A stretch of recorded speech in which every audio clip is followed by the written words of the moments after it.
Hello friends, तर आज आपण बनवणार आहे भरलेलं वांग. ह्याच्यामध्ये मी भरला आहे शेंगदाण्याचं कूट, लाल तिखट, हळद, मीठ आणि चिकन मसाला, मटन मसाला जे पण आहे. आपण घेतलेले आहे कढईमध्ये तेल. हा मसाला काढून घेतलाय. खोबरं, लसूण, अद्रक, कोथिंबीर,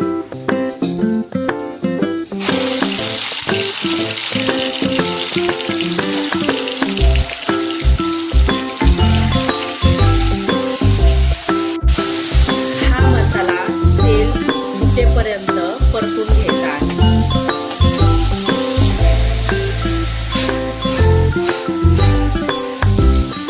पाहू शकता तेल पूर्णपणे सुटलंय आणि आपला मसाला पण चांगल्या प्रकारे भाजला गेलाय. ह्याच्यामध्ये आता आपण वांगे टाकूया.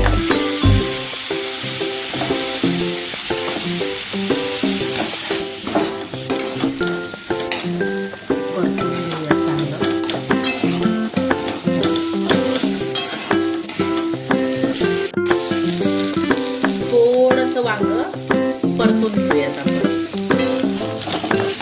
हे जे पाणी आहे शेंगदाण्याच्या कुटातलं ते आपण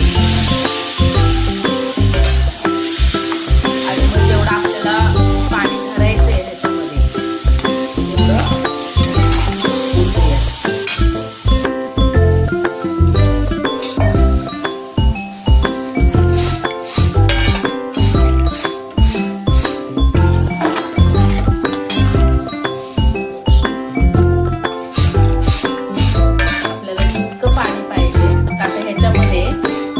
कूट पण भरलेलं आहे. त्याच्यामुळं हे भाजी घट्ट होणार आहे.